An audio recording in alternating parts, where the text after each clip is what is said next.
Good morning, everyone, and welcome from the Clinton Foundation here in New York City. My name is Leslie Labruto, and I am the director of our Islands Energy Program as part of the Clinton Climate Initiative. We're thrilled to be here today to have an update from the field. As some of you may know, the Clinton Climate Initiative launched its Islands Energy Program in 2012 with the core goal of assisting island nations transition from diesel-based economies to that of clean energy. Now, many of you know that climate change is a threat to us globally. However, island nations, which contribute some of the lowest amount of greenhouse gas emissions in the world, face some of the highest costs for climate change. We see rising sea levels, we see increased threats of storms that are intensified, and as we look, islands truly are at the forefront of climate change. And what's ironic about all of this is the fact that island nations rely on pollutive and imported diesel fuel to power their economies. Because they're often isolated and remote, they have to import diesel fuel to run their entire economies. And at the same time, solar, wind, and geothermal are often abundant in islands. So how can we work together to connect island nations, of which there are 41 around the world, to clean sources of power?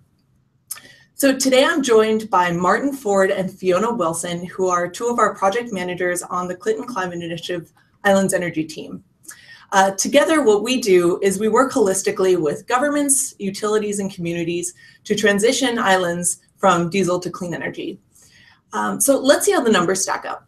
Islands often pay 40 cents a kilowatt hour for electricity. And that might not mean much to you, but here in the United States, we pay about 10 cents per kilowatt hour. So that means in islands, they're paying 4 times as much for electricity. When you talk about how that debilitates an economy, it's significant, everything from a household to industry. It prohibits a lot of development and really underpins the advancement of small island developing states to where they want to be. I'm fortunate enough to be joined by Martin and Fiona because they are on the ground in the field working day in and day out with our governments, with our utilities, and with communities to inform how we can drive this process forward. Additionally, we're very committed to ensuring that we reduce as many redundancies as possible in the NGO world. That's why last year, in March of 2015, we partnered with an organization called the Rocky Mountain Institute Carbon War Room to assist island nations who are already working with RMI and Carbon War Room and formed one team. So together, holistically, we show up and we're able to inform governments from a technical perspective, financial advisory, and transaction advisory support to our partners together as one team. Additionally, you may ask how we do this, and I'm excited to have our project manager share more, but really it's a 6-step model. And what we are doing is helping governments, utilities, and communities transition through a model that's replicable. This is something we feel very, very passionate about, and we want to make sure it's scalable at the end of the day.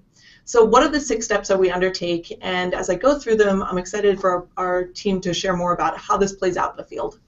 So step 1 is really setting goals.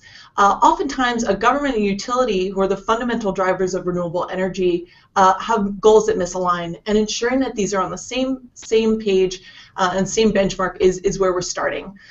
Is it a more reliable system? Is it cheaper rates for ratepayers? Is it a certain percentage of renewables? What really are we driving towards, and how can we make sure these are aligned?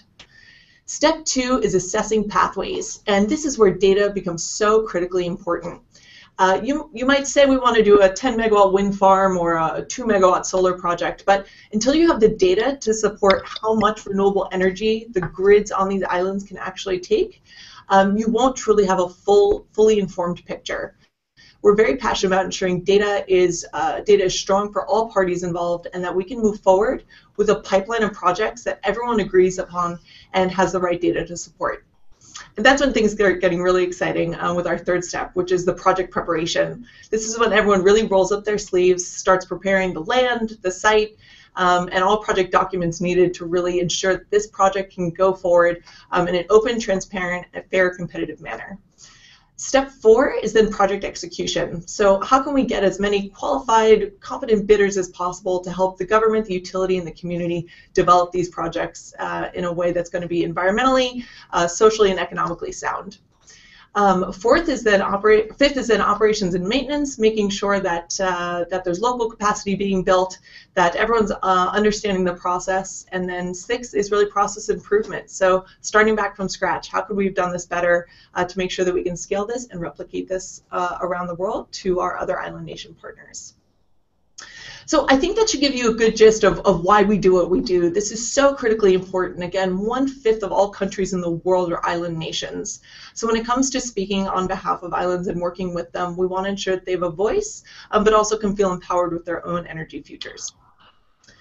So I think now is a great time for me to open it up to Martin Ford, who is a project manager in the Caribbean for Saint Vincent and another of other countries, as well as helping develop our community of practice, which is an online platform that's going to help islands share information with one another.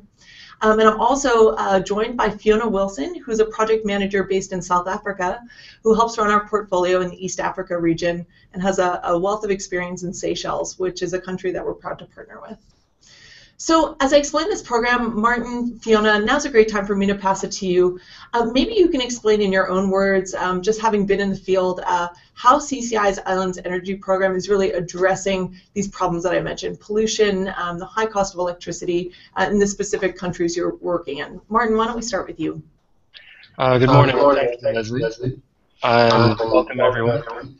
So basically, working in the Caribbean, you know, our overall objective is to really reduce the amount of diesel generation that we have on island. And so working in Saint Vincent and the Grenadines, the generation capacity that is located there consists of diesel and hydroelectric. So using the river system to run hydroelectric generators.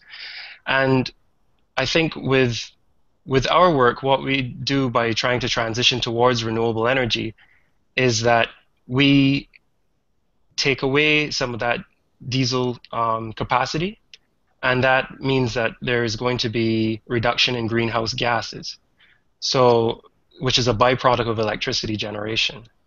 And by doing that, you know, it's environmentally sound, and it creates energy security for the country at hand. That's a great point, Martin, all around. The fact that, you know, these diesel-based economies, not only is it expensive, as you mentioned, but the greenhouse gas emissions can be significant. And Fiona, what are your thoughts? I know you work in a different part of the world, but perhaps you can share about, you know, some of the ways this program is addressing challenges that we outlined before. Definitely. Thanks, Leslie. And, you know, Seychelles faces a lot of the same challenges that Martin just mentioned.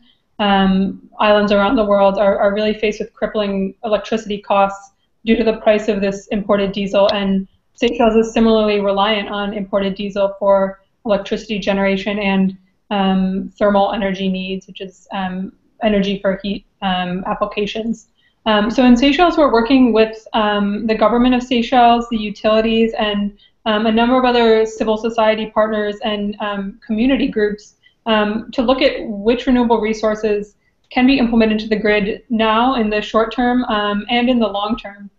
So it being a sunny island, that includes solar power, of course, and that includes both distributed solar applications on residential and business rooftops, and then it also includes looking at larger scale utility scale solar projects that are more centralized and can provide a greater amount of power to the grid.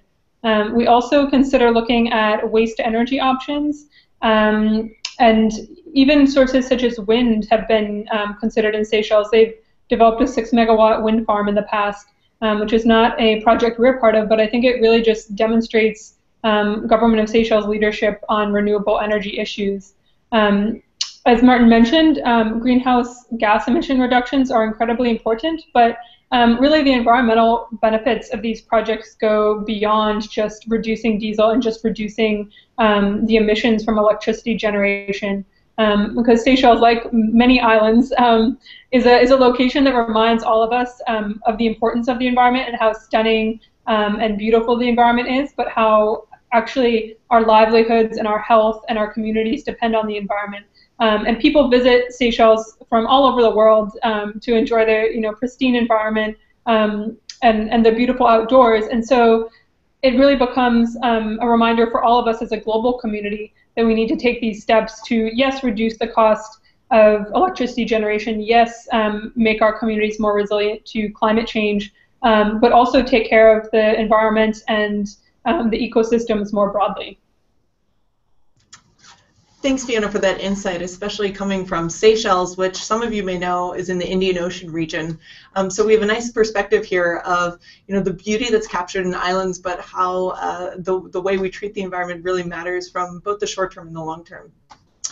So Martin, back to you. A quick question is, from your experience in the field, what makes this model that we're working on, sort of these 6 steps, not only replicable but scalable, so that the work that we're doing on islands can ultimately be scaled to even landlocked countries around the world? Well, Leslie, I think that's a great question, and what's really unique about our work is that we really get together with our clients, being the utilities and the governments, to really set their vision, and in so doing, the direction for the entire process on island. And throughout each stage of our process that you mentioned earlier, we are documenting the process, we're collecting templates which can be used to increase the efficiency of the process as we take it to another island or location, like you said. So we're collecting the best practice, the instances of best practice, and addressing some of the challenges that have been faced at each stage as we go through our process. And with every iteration, we become more efficient, and that can be handed to governments or partners to use when they want to duplicate the process. And the fact that they are actually involved in the process, it's not us just giving something to them. We are working together, and it's a two-way exchange of knowledge. I'm learning a lot from other islands, and I'm sure it's the same for you guys. So it's a great experience, and I think we're going to come out on top. And Fiona, from your perspective, what have you observed in Seychelles perhaps that really makes this replicable and scalable? Absolutely. I think that's really the majority of the impact of these projects is that it's not just one instance where we're building a solar farm or installing a particular renewable energy technology for a particular application. A great example of scalability and replicability is a project we're working on in Seychelles, which is a 4-megawatt solar PV farm, and it's sited in a lagoon, which is a bit unique. And in Seychelles, it's a relatively small island in terms of land area. They have massive ocean territory, but the land area is actually very valuable because it's limited. So the cost of land is valuable, just the alternate uses for land are placing pressure on every parcel of land on the main island. And so rather than allocating a huge array that could be used for a sports field or government buildings or housing or just preservation of the environment, they've chosen to site this project in a lagoon, which is a body of water actually created by a reclaimed land project. So this allows the government and the communities to use land for other purposes that the community is prioritizing. And the solar farm will be built in the lagoon, possibly via a pier-mounted system, possibly a floating array. And this is actually really inspiring and another great example of the Seychelles and islands leadership in renewable energy transitions, because land is scarce all over the world. Many communities, many countries, many businesses don't find that they have just acres of spare land to build a solar array. But perhaps there's water available. And floating solar technology has a number of benefits. You get slightly higher efficiencies from the panels due to the cooling effect of the water under the panels. It also can have some ecological benefits from protecting the body of water from the sunlight and radiation coming in. So although this project is 4 megawatts, which is relatively small when we're talking about utility scale power plants, once this project is built, it's going to provide an incredible model to other island nations all over the world and other larger nations or other potential users of solar who can take this model and take this application of the technology and find new uses for it in floating and marine-based systems. You know, Fiona, I think that's a really nice segue to sort of examples of our work in the field. This 4 megawatt project, it is floating solar, and the fact that it can be replicated shows that it's important to have reach across our islands. I think many people may be interested, really, what's a day in your life like when you're on island? So maybe, Fiona, we can start with you. Maybe you can walk us through your work specifically in the Seychelles beyond the 4 megawatt project, some of the key players you interact with, and really how do you roll up your sleeves when you're getting to work on island? Definitely. Well, islands are a great place to work, and it's especially fascinating place to do work in the energy field because they're a microcosm of our global planet, and it's actually incredible when you think of everything that these island countries accomplish, given their remote locations, given their size, given that they carry out all the functions of a national government, taking care of all of its population, engaging in international diplomacy and complex international issues like climate change, and then all of the local and community needs. And each layer of that is an important part of the energy system. And in our work, we want to, as Martin said, set a vision with all of the stakeholders in the country, and that includes the community and different entities within government. So our day-to-day work when we're on island reflects that.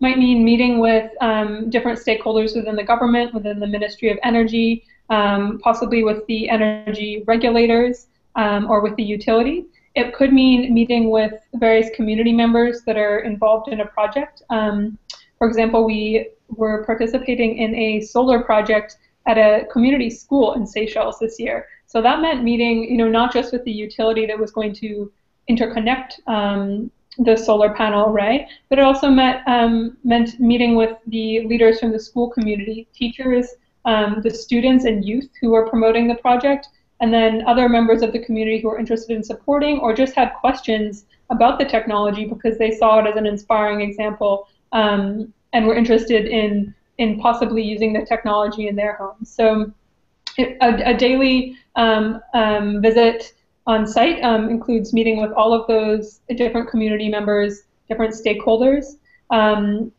then, of course, always in the back of our mind, keeping in mind the data and the desktop analysis that we've done when we're not on island. So that includes analysis of the current energy system in that country and keeping in mind the successes and perhaps challenges that we've seen in other island contexts that we can bring to the country where we're working at that moment. Great, and I would love to hear from Martin as well. Obviously, taking it back to the Caribbean, Martin's a project manager in Saint Vincent, and there's been a lot of development with a different type of renewable power, which is geothermal. So, Martin, I would love for you to sort of walk us through this project, why it's so important to CCI and the government of Saint Vincent, and really where we are in the process. Okay, so just for the viewers out there, let me give an explanation of geothermal energy. So geothermal energy is found in the Earth's crust, and what you do is you drill down and you tap that energy by forcing pressurized, like a working liquid, working fluid through the Earth's surface, and then you use the heat to generate steam, and that drives a turbine and generates electricity. So another thing with geothermal energy is that it provides base load. So when we talk about electricity generation, base load refers to the minimum demand that needs to be met by a utility to supply to the consumers. And so in St. Vincent and the Grenadines, we are working with government and utility and project developers to, via a public-private partnership, to facilitate the implementation of a 12 megawatt geothermal plant. And this may be it may actually be more, but right now we're trying to assess and prove the resource. So we're in the project preparation phase, or phase 3, and this is where we're doing our environmental and social impact assessments. We're doing the community engagement around the project. We're doing our drilling contracting, so that contractor will come in and they will do the drills to prove the resource. And once the resource is of a proven quality, we make sure that all the financing is together. Because the significant thing about geothermal projects is that there's a high upfront investment, and we're talking in the range of $80 to $100 million upfront and so you have to be sure that the resource is there, and the risk. What we're doing is mitigating those risks by also doing the necessary technical studies to see what happens once the resource is proven, what happens to the existing utility, because we have to understand that there already is infrastructure that has been embedded within the island of Saint Vincent, and the utility, Vinlec, has to balance its concerns and to see how this will affect their reliability, because that is usually, in our work, you find a major concern for utility CEOs or utilities in general. They want to make sure that they can reliably provide energy to their customer. And to give a little further context on that, islands in the Caribbean usually have one utility. It's not like North America or Europe, where you have multiple utilities competing. It's usually one utility that's government owned or privately owned, and they are then perceived to provide a public good, whether they're private or public. And so, in terms of our next steps, like once everything is approved, we make sure that all parties are comfortable with the contractual arrangements, and this may be in the form of power purchase agreements, which means that the developer who is going to install and run the geothermal project has to form an agreement with the utility to ensure that the electricity is provided at a certain cost and price, with a certain guarantee on that reliable service. Is that good? I think you did a really nice job touching on one of the points I wanted to elaborate on, which is the idea of collaboration. So you mentioned that we're working with private developers, the utility, the community, and I think this is a core component of making impact, is making sure that no one's left behind in the process of transitioning islands from diesel to clean energy-based economies. We want to make sure this is a holistic, island-driven process where we can convene all stakeholders around the same data sets to charge forward on that vision. So speaking to collaboration, Fiona, I'd love to hear about the collaborations that you're working on in Seychelles. Are there any other partners that we're working with? And really, how do partnerships increase your efficiency in your job? Absolutely. I think partnerships are not just effective at increasing efficiency, but they're really essential to our work delivering impact at all. And I think actually this speaks a little bit to CCI's unique role in supporting island energy transition, because again, we're, most of us, Martin is an islander, but most of us do not live in islands ourselves. Well, Leslie lives on the island of Manhattan, actually. But it's really important that we have local partners and leadership from our partners within the islands, because they're really the individuals and the communities that are driving this vision. So when we're partnering for a particular project or more broadly in our work, that's really what we look for. In every country, we are partnered with the government, so that's, again, probably the Ministry of Energy and Environment, probably the electricity regulator, probably the utilities. Oftentimes, local NGOs or civil society organizations that are involved in sustainability, potentially involved in social livelihoods, because electricity and energy has such an impact on incomes and the community's ability to sustain themselves. Oftentimes, there are other possibly larger international organizations such as UNDP or the World Bank or regional associations that also are focused on energy issues and might have a particular capability in terms of training or data gathering or facilitating community input. So we like to partner with those organizations because their input and their leadership and their ideas are really essential.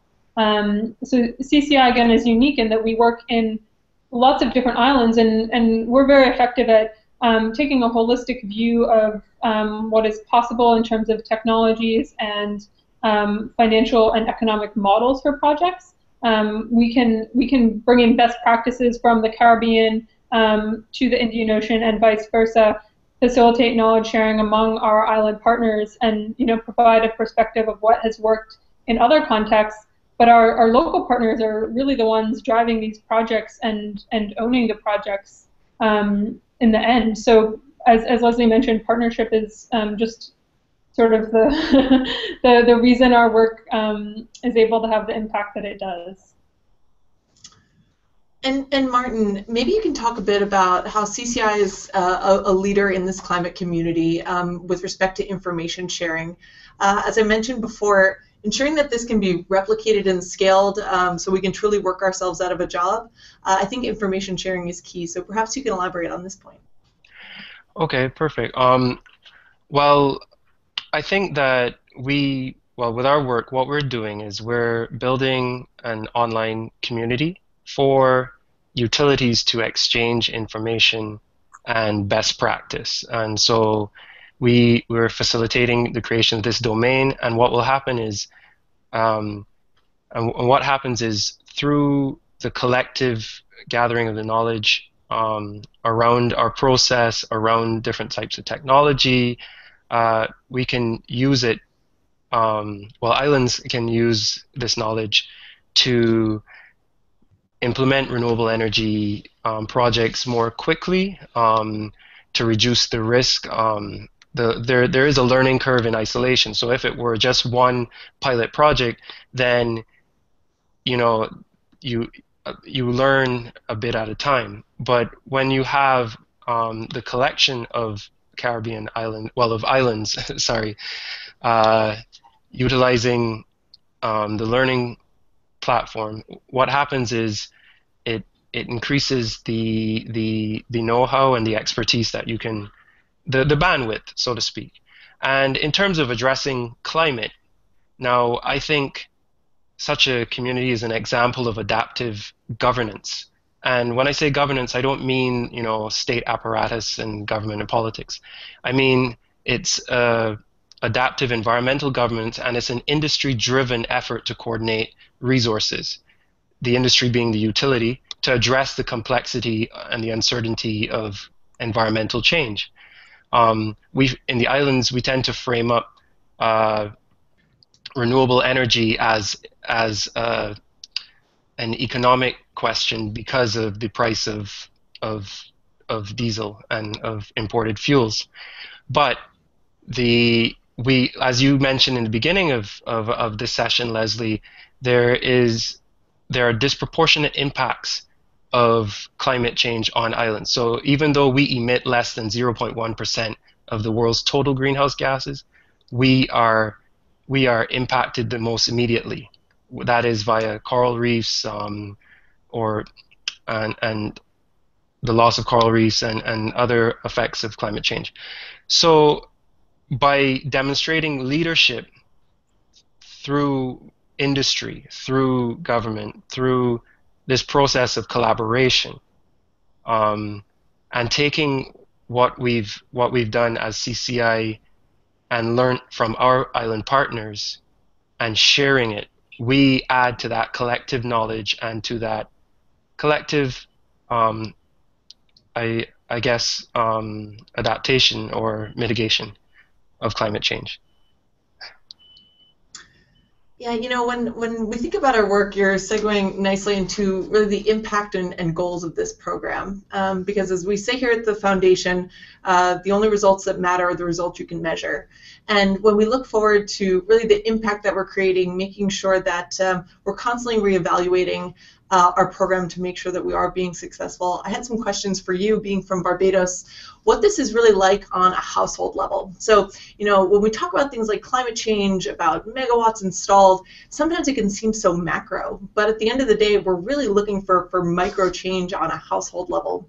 So can you address some of the benefits of what lower energy bills would mean for someone on an island nation, other than the obvious economic benefits?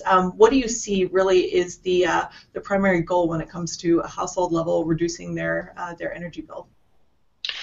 Well, it allows you to plan, and I mean, you're not when you're exposed to the volatility of oil price. It really has an impact on the way you conduct your everyday business, the way I mean, we talk about economics, but like purchasing household goods, et cetera, et cetera. Because if you look back to 2008, when the price of electricity, the crude oil price went to $144 a barrel in June 2008, that effect is still impacting Caribbean islands. And so I think at a residential level, it's great to have a lower energy bill, but you also have to realize that the price volatility it's not necessarily, sorry, let me rephrase that. What I mean is when you look at what the inputs are to that price. So if oil is the input, we have no control in the islands of external oil prices. We're price takers in the islands. If we are to have renewable energy, we know that the price is lower not because oil prices globally are low. The price is lower because we have a resource that's renewable, that is indigenous. And on a household level, that's great. And I think I'd like to take it a step further. I think on a social psychological level, it's great. Because as I alluded to earlier, we have one utility on the island. So the utility becomes the symbol. So if electricity prices go up, a lot of the concern and animosity might be directed towards the utility, and because of their relationship with government, is directed at government as well. So there's a sense of control and pride when you have that energy security of renewables. And that has a national effect. I know that went beyond asking about my household, but I think it's good for context to understand that this really is a livelihood issue for us. Yeah, you shed light on a number of different actors on an island where I would like viewers to take a step back and think, if you were going to open a business, would you do it in a place where energy costs were so volatile, where you couldn't really plan out your business with the utmost certainty because you wouldn't know your operating costs? Energy prices on islands can fluctuate monthly. So, 1 month you might be paying an affordable amount, $100 a month for your bill. What if the next month it skyrocketed to $300? It changes the game when you look at how much income is coming into your household and then how much you're spending for your electricity bills. But that pervades to industry as well, government, and all the actors we're looking at. So I think you raised some really important points for viewers to step back and think about what it would be like for yourself if you lived on an island. I think in Seychelles, Fiona has some interesting experience working with a variety of stakeholders. So we talk about working with the utility and government, but Fiona's had the good fortune of working with schools, private industry, and has seen how our program can really positively affect the various different institutions on islands. So Fiona, can you share more about the impact you've seen with respect to the school project you mentioned, any other experiences you can draw from an industry, and what that looks like in a place like Seychelles? Absolutely. I think this school project is one of the best examples we have of bringing together partners, bringing together the community, and really addressing sort of each aspect of the energy system that impacts people's lives. So earlier last year, in 2015, CCI partnered with La Digue School in the Seychelles. And La Digue is located on one of the outer islands in the Seychelles. Seychelles is an archipelago of actually over 100 islands, but there are 3 main islands where most of the population is concentrated. And of that population, again, most of the population is on the main island of Mahé. And La Digue is the smallest of the 3 main islands. It's called La Digue. It's several kilometers off the coast of the main island of Mahé, and it has just a few thousand people living on La Digue. So all of the challenges that islands globally face in terms of remote location and cost of goods, accessibility of services, really are amplified on La Digue. But it's an incredible community, very tight-knit, very resilient community, and actually it's an incredible place to visit. Very few cars, primarily bicycle transport, and the community has developed a really clever ways of living in terms of accessing the resources that they don't have on island and making use of the resources they do have on island. So La Digue School is where almost all of the the school-age students on La Digue get their education, and they've had an incredible environmental and climate change education program for years that predated CCI's involvement. And in fact, the Seychelles Energy Commission introduced us to La Digue School because they had such an inspiring track record of working on sustainability projects. They have an eco club at the school where students work on environmental preservation initiatives, and also are very engaged in environmental education in the academic sense. So we partnered with La Digue School to develop a whole schools approach to sustainability along with their Eco Schools initiative. So this meant that learning about climate change and ecosystem preservation with respect to energy was emphasized in the classroom. So learning about renewable energy, learning about how climate change impacts the environment, and then also on a extracurricular and household level. So the students were involved in all sorts of eco activities at the school. They constructed rainwater harvesting tanks to reuse water from rainfall rather than using water from the taps, which has to be desalinated using diesel fuel. They've planted gardens. They implemented a composting system to reduce waste. And then we're also able to help them design some energy efficiency and water efficiency initiatives that would reduce consumption of these utilities at the school, save the school money, and be an example to their community in terms of these initiatives that could be implemented in their families' homes. Lastly, we worked with the school to secure funding for a 5 kilowatt solar photovoltaic system that was installed on the school's rooftop in November. And this was the first example the school had of a tangible renewable energy generation application. Because in their science classrooms, they had listed on their curriculum that they learned about renewable energy technologies, but previously this had been done through books and YouTube videos about solar photovoltaic, and now they have a real life application on their school where they can see firsthand how the technology works and how it benefits their community. And just this small system of few panels means that they're able to significantly reduce their electricity bill from the utility. So that's great, but it's a small system. The real impact is from these students taking a leadership position within their community and within Seychelles to create a climate change solution themselves. As Martin mentioned, these islands are contributing very little in terms of greenhouse gas emissions, but they're going to be really most vulnerable to the impacts of climate change. So it's incredibly inspiring that the youth of this school and then the other partners within the community that supported the project were really leading the initiative and coming up with the ideas and the solutions and putting in the hard work to make the project happen. Yeah, Fiona, I guess that again leads me to my next question. When you're speaking about the fact that we're really growing climate leaders through work in schools and different parts of the community, it just makes me think, what's next for Seychelles? I mean, from the work that you're doing, how can colleagues in other countries who are working on similar issues learn from this experience?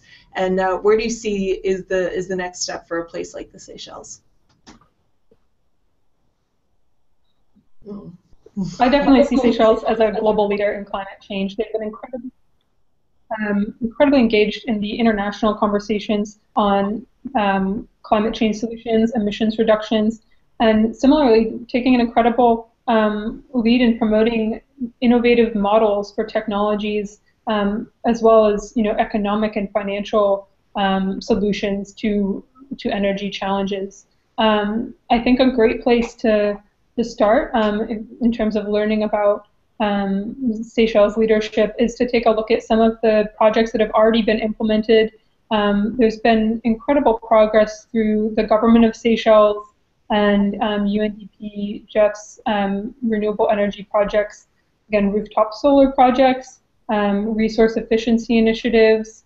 There are some amazing youth groups in Seychelles, such as the SIDS Youth Aims Hub, NGOs doing incredible work in the sustainability and climate change sphere, and a lot of these voices are already quite prominent on the global stage. So, although maybe you haven't been to Seychelles and maybe you weren't quite sure exactly where in the Indian Ocean they're located, I actually imagine you've already heard from some real inspiring Seychelles leaders already. Yeah, I have to draw on the hour before we started this dialogue when Fiona and I were on a call with the UN Development Program for the East Africa region, talking about what we can do to collaborate and really look towards a longer-term future for Seychelles, see how we can work with institutional partners like the Green Climate Fund to accelerate a longer-term vision with our government partners there. And the individuals we were speaking with, as Fiona was outlining some of the plans that she had thought through, given her experience, they resonated so strongly, and they said, "Wow, that's a really great idea. That's something we didn't consider." So when I look at other colleagues in the NGO community, given the fact that islands are becoming of such acute interest, given the impact they're facing with climate change, I'm so glad to see individuals like Fiona, who works so tirelessly with our government partners, with our utilities, with communities, really growing as a thought leader in this space, especially around the Indian Ocean region and different partners on the continent of Africa at large. So, Martin, back to you. Another question, and I want you to think about, again, your own personal experiences, but as a project manager within CCI as well. How are we building projects that have a long-term effect? It's one thing to work on, projects that can perhaps change a life overnight, but our program really is looking at a longer-term vision, given the fact that energy and the timescales to really transition energy sources is not an overnight process. It can be a few months to certainly a few years to oftentimes decades. So when you look at this, how does CCI's model ensure sustainability and a longer-term impact? Thanks, Leslie.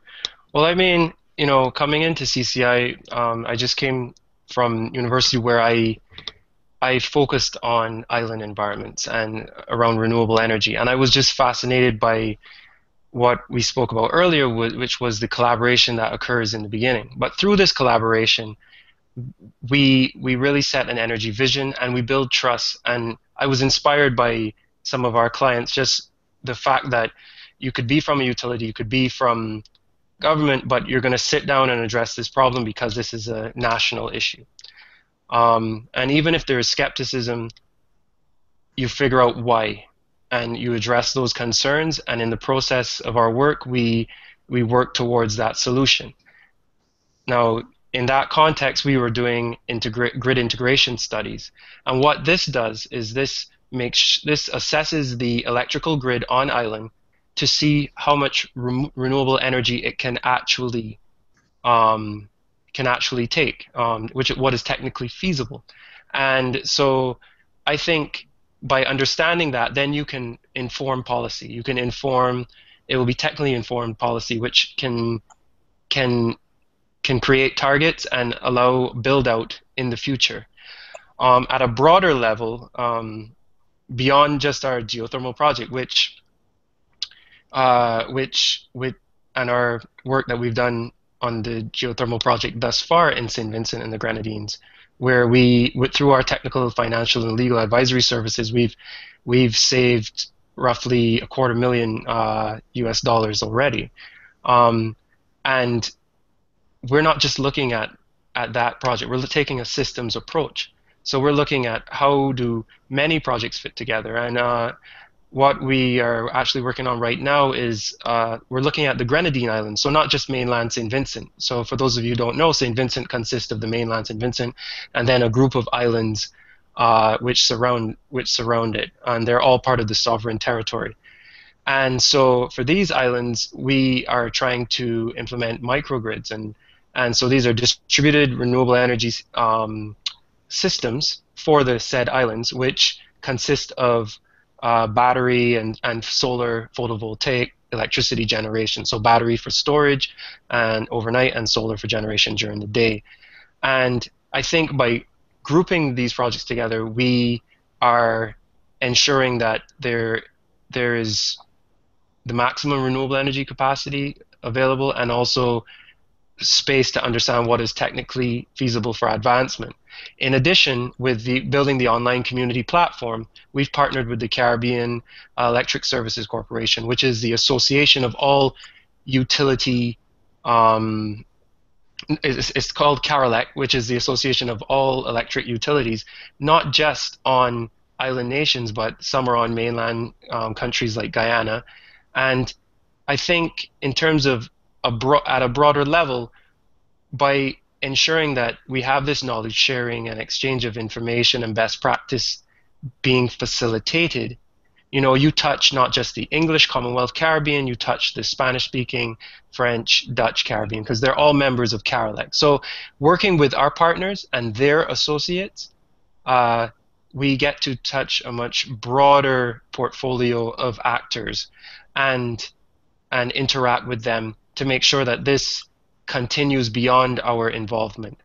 And it's a fantastic experience since I joined. I don't know, I have high hopes for where we're going with it, and especially with creating a vibrant community for learning and moving countries towards renewable energy. I mean, it's a lesson to the world that island nations, despite our small physical size, we're taking huge steps towards transitioning towards renewable energy and addressing climate change. So it's one instance where we're really driving home our capabilities and what we have to offer, and that's indigenous energy and the people. It's about the people. Yeah, some might say, what are really the goals of your program? And I think Martin hit right on the point of what we're trying to do. It's about acceleration. So, the thought that economies will eventually transition from dirty sources of fuel to clean energy, some might say that's going to happen someday anyway. But it's about accelerating this and seeing the urgency around the work that we're doing. And so much of accelerating a process or even a project is about ensuring that you're not reinventing the wheel. Because in energy projects where the timescales can be long, if something's been done in St. Vincent, why can't we look to replicate that in St. Lucia, where some of the resources may be the same, and how can we learn from one another? So the idea of developing templates and sharing information, one of my favorite moments of being director of this program was when we convened a number of utility CEOs and ministers of energy and various junior engineers. And I saw the permanent secretary of the Energy Ministry in St. Lucia speaking with the geothermal director in St. Vincent. And they started talking just very organically about geothermal and their geothermal bills. And he honestly said, hey man, can I see that geothermal bill, because we need one in St. Lucia, and it might take us a long time to develop one, and if it's already been done, it'd be nice to create a standard in the region so we can really accelerate our project. And knowing that CCI was the driving force behind the geothermal development in both St. Vincent, as Martin mentioned, but now in St. Lucia, this is really at the core of what we're doing, is transitioning islands even faster than we thought possible, and perhaps they thought possible, without full data sets that our project managers can help guide our governments, utilities, and communities through that process. So Martin, really great points all around, and just hearing you speak about the program in such light makes me, further realize and be convinced about the impact that we're really working towards. So Fiona, I would love some closing thoughts from you in terms of, just your experience. Again, the purpose of today was to give a sneak peek to people of what is it like in the field, working at the Clinton Foundation, specifically on this Islands Energy Program. So some concluding thoughts from you about the impact that you feel on a day-to-day in your own self about the work that you're doing through our program. Absolutely. Yeah, certainly not a day goes by that I'm not reminded of how important this work is. I think the fact that we are on islands so often makes us quite attuned to what a critical issue this is for islanders and also the rest of the world. Because as Leslie says, islands and our other global communities are going to need to transition to renewable energy at some point. And the sooner we can do it, the better. Every day I'm struck by what a complex system the energy system is, and what a complex problem it is, trying to shift from what has traditionally been used, which is fossil fuels and diesel in the case of island nations, to newer innovative models and technologies that haven't been utilized historically. It's a really complex problem, but every day I'm working with different stakeholders, whether it's pioneers within government or the utility, or again members of the community who are just incredibly passionate about promoting renewable energy and helping their nation and their community take advantage of these local resources.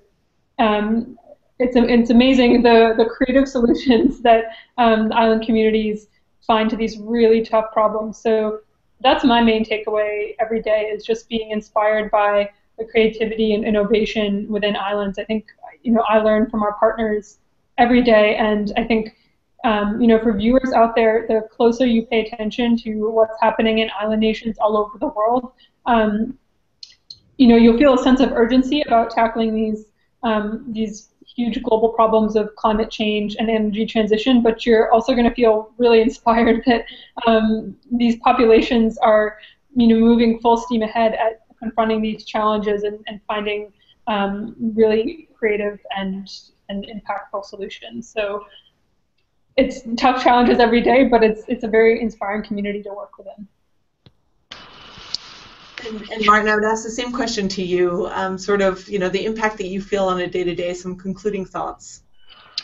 Well, like it is a fast-paced way of working, because we try to cover many different areas in our work. But the truth is, when you're on island and you get to have a bit of downtime with the clients and you actually get to know their stories, a lot of it becomes a story of creating resilience, and you'd see that resilience and the resolve to do that come out from the clients, and the openness to have discussion, whether it's critical or not.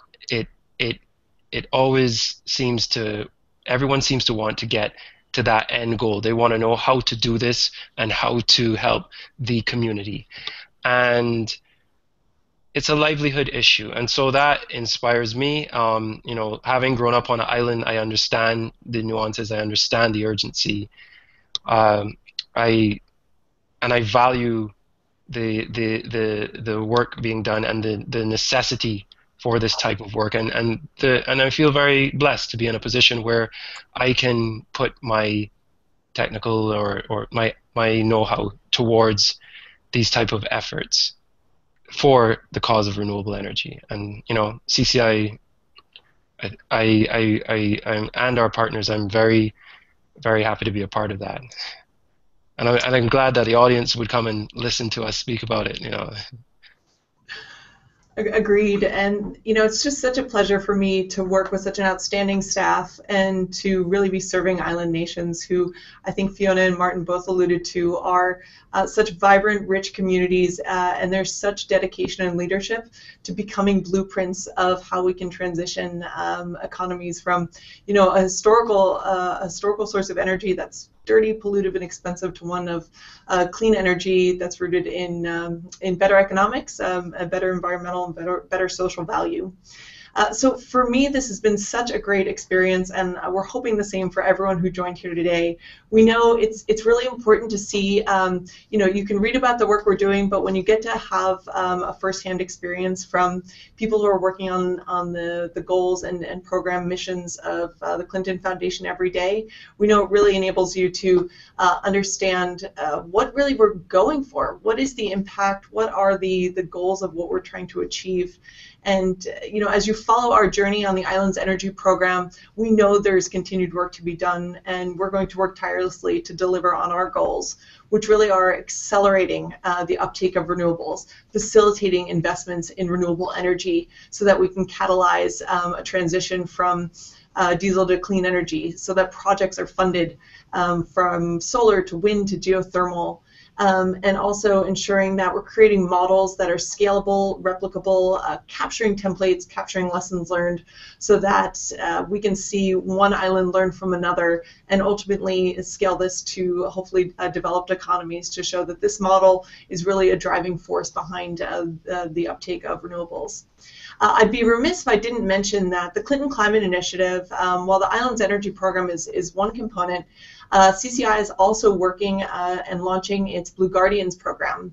This is a new partnership, and it's working to convene our government partners, the private sector, NGOs, and multilateral development banks to develop sustainable fisheries, promote marine conservation, and increase coastal adaptation as well for climate change. And this program is also working with islands on one of their biggest natural assets, other than just the sun, wind, and geothermal, but also their oceans.